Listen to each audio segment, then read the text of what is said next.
Right now গুঞ্জন শোনা যায় যে মহেশবাবুর আসন্ন চলচ্চিত্রের জন্য নির্মাতারা দুটি টাইটেল চূড়ান্ত করেন।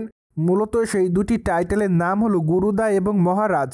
পাশাপাশি বর্তমানে আরও গুঞ্জন শোনা যায় যে চলচ্চিত্র নির্মাতারা মহেশবাবুর আসন্ন চলচ্চিত্রের নামটি মহারাজ রাখতে চাচ্ছে, কেননা আপাতত তাদের কাছে চলচ্চিত্রের নামটি পছন্দ হয় এবং চলচ্চিত্রের গল্পের সঙ্গে মিল থাকে।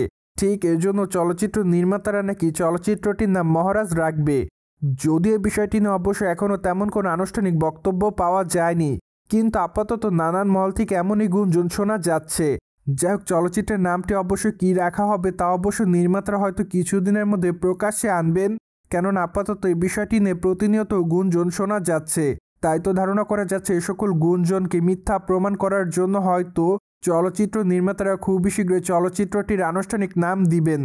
যাই হোক, তখনই অবশ্য চূড়ান্তভাবে জানা যাবে SSMB29 চলচ্চিত্রের নাম কী রাখা হয়েছে।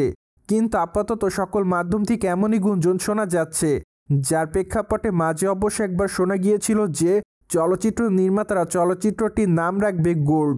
কিন্তু বর্তমানে আবার শোনা যাচ্ছে নতুন আরেকটি গুঞ্জন, কেননা আপাতত গুঞ্জন ছড়িয়েছে যে চলচ্চিত্র নির্মাতারা চলচ্চিত্রের নাম রেখেছে মহারাজ। যাই হোক, তাই তো আপাতত চলচ্চিত্র নির্মাতাদের কাছ থেকে চলচ্চিত্রের নামটি জানার জন্য অপেক্ষায় সকল ভক্তরা। পায়দয় দক্ষিণী চলচ্চিত্রের তারকা মহেশবাবুকে তো আপনারা সকলে খুবই ভালো করে চিনেন, কেননা সাউথ ইন্ডিয়ান চলচ্চিত্রের তারকা মহেশবাবু তার কেরিয়ারে একাধিক চলচ্চিত্র রিমোট উপহার দিয়েছে তিনি তার ভক্তদের। তাই তো বলাই বাহুল্য যে তিনি তার অভিনয় গুণে ভক্তদের মধ্যে নজরে থাকেন বরংবার। মোরওভার SSMB29 চলচ্চিত্রে তার বিপরীতে অভিনয় করতে দেখা যাবে প্রিয়াঙ্কা চোপড়াকে। তাছাড়া চলচ্চিত্রের পর্দায় এই দুই তারকাকে অ্যাকশন মোডে অভিনয় করতে দেখা যাবে। ঠিক এজন্য অবশ্য মাত্র কয়েকটা দিন আগে হায়দ্রাবাদে তারা চলচ্চিত্রের অ্যাকশন দৃশ্যের প্র্যাকটিস করেছে। যাই হোক, এখন শুধুমাত্র অপেক্ষার পালা, কেননা চলচ্চিত্রটি 2027 সালে মুক্তি দেওয়া হবে। পাশাপাশি চলচ্চিত্র নির্মাতারা চলচ্চিত্রের দ্বিতীয় খণ্ডটি 2029 সালে মুক্তি দিবেন। তাই তো আপাতত খুবই ব্যস্ততার মধ্যে চলচ্চিত্রের শুটিং নিয়ে রয়েছে তারা সকলে, কেননা তারা চাচ্ছে চলচ্চিত্রের শুটিংয়ের কাজটি যথাসময়ের মধ্যে শেষ করতে।